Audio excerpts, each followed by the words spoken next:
స్వచ్ఛాంధ్ర స్వర్ణాంధ్రని ఒక అంశంగా చేర్చడం నిజంగా అభినందించదగ్గ విషయం.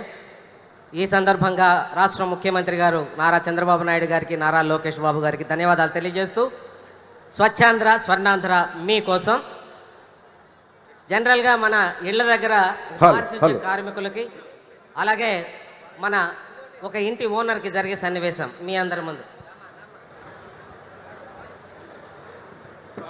ఆడుతూ పాడుతూ పని చేస్తుంటే అలుపే సొలుపే ఉండదులే ఇద్దరం పక్క వీధాకా వెళ్ళొస్తా కానీ మొత్తం శుద్ధంగా చిమ్మేసి పక్కన పెట్టు. కావలసింది నా దగ్గర ఉంది. ఏందా నీకేనా పాటలు వచ్చేది? మాకు రావా? ఏమైపోయారా? ఇంత 4 రోజుల క్రితం నుంచి ఏడైపోయారా? 4 రోజుల నుంచి మన విజయవాడలో వచ్చేసి స్వర్ణాంధ్రప్రదేశ్ మీద ఒక చిన్న మీటింగ్ పెడుతుంటే వెళ్ళాం. అవునయ్యా, అక్కడ స్వర్ణాంధ్ర మీద పెడితే ఇక్కడ ఎవరు చెమ్ముతారు రోడ్లలో? మేము మీరా వస్తుండదంటే మా వాళ్ళ ఏడొస్తుండారు. ఇప్పుడు చూడు, ఈ ప్రాంగణంలో ఆ చెత్త అంతా ఉంది, ఆ డబ్బాలు ఉన్నాయి, తీసేయమని చెప్పి వాళ్ళే చెప్తుంటే చేస్తున్నారులేబ్బా. సరే ఏంది ఏంది ఆ చేతిలో? ఏంది ఏంది? అదే చెత్త. చెత్త ఎందుకు రోడ్డు మీద వేస్తున్నావా? ఎక్కడ వేయాలి? మీ ఇంట్లో వేయాలి. ఇంకా మా ఇంట్లో ఎందుకు వేస్తారా? ఇదిగో దూరంగా చెత్త కొప్పు పెట్టదు కదా. ఇదిగో మా వాడు వస్తుందా? ఎక్కడ పెట్టారు మీరు చెత్త కుప్పతోటే? అదో సుబ్బారావు ఇంటి పక్కన ఉందా? సుబ్బారావు ఇంటి పక్కన వాడికి నాకు తగు, వాడికి నాకు గొడవ. వాడింటి ముందు ఎట్ట పెడతారా మీరా? ఆ పక్కన కృష్ణారావు ఉన్నాడు, వాడి దగ్గర పెట్టచ్చు కదా మీరా? అంటే నీ ఇష్టం వచ్చే తోట పెట్టది. ఎక్కడైతే కొంచెం ఖాళీ ప్లేస్ ఉంటుందో, ఎక్కడైతే కొంచెం నీట్ గా ఉంటుందో అక్కడ చూసి పెడతారు. అక్కడ నేను చెత్త అక్కడ ఊరే సరే అక్కడ ఇవ్వు. ఇప్పుడు పొద్దున్న 5 గంటలకు మా వాళ్ళు తడి చెత్త పొడి చెత్త అంటే విజిల్స్ చేసుకుంటూ వస్తున్నారు కదా. ఏంది తెల్లారుజామున 5 గంటలకు మేము నిద్రలేసి రావయ్యా పారిశుద్ధ్య కార్మికుడా అంటే మేము చెత్త వేయాలి ఆయనకే? తెల్లారుతులు సాంస్కృతిక కార్యక్రమాలు ఉంటాయి మాకు. నువ్వు కానీ ఏందో ఆ సాంస్కృతిక కార్యక్రమం? చెత్త వేయొద్దు అంటావు, ఏదేదో చెప్తావు. ఓయ్ ఓయ్ చూసే ఆ కాలంలో చూసే పైప్ ఏం పెట్టాడు? ఒకసారి అడగవయ్యా.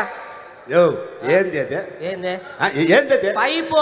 ఏం పైప్? పైప్ ఏంది? పైపా? ఏం పైప్ అయితే? ఏం పైప్? లెట్రిన్ పైపు కాలువలోకి పెట్టుకున్నా రోడ్లోకి.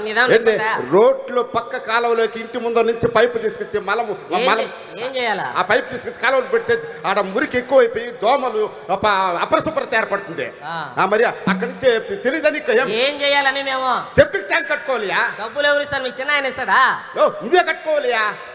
అయినా మాకు అంత అవసరం లేదు. పక్కింటి ఆయన బాత్రూమ్ కట్టాడు, ఆ బాత్రూమ్ వాడుకుంటున్నాడు. గుర్తుందా నీక? మనిషి నువ్వు ఇంకేమైనా గుడ్డ? పక్కింట్లో బాత్రూమ్ చూడని పోతాడయా? ఏంటి 24 అవర్స్ దాంట్లోనే కాపురం చేస్తాడు వాడా? అందుకని మేము కూడా వాడుకుంటున్నాం. బాగా ఉందియా? చెప్తా ఏందయ్యా ఆ కొబ్బరి చెప్పులేంది, ఆ టైర్లేంది అయినా అటు పడేసేమైంది?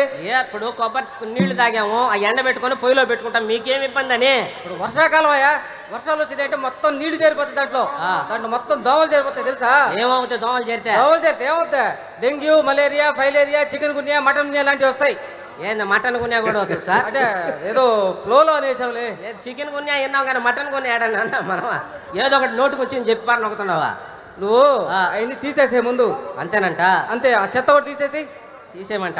ఇంకొకసారి కానీ చెత్త వేసావు అనుకో మొత్తం తీసుకొచ్చి మీ ఇంట్లో వేస్తా. అందుకే ప్రతి నెల 3వ శనివారం ఒక థీమ్ తోటి స్వచ్ఛాంధ్ర స్వర్ణాంధ్ర మన ముందుకు వచ్చింది.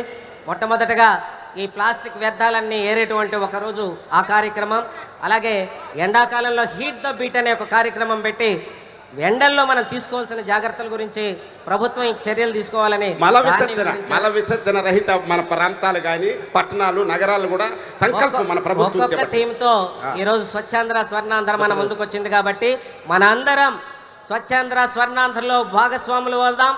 నారా చంద్రబాబు నాయుడు గారికి సహకారం అందిద్దాం. మన ఆంధ్రాని స్వర్ణాంధ్రను చేద్దాం.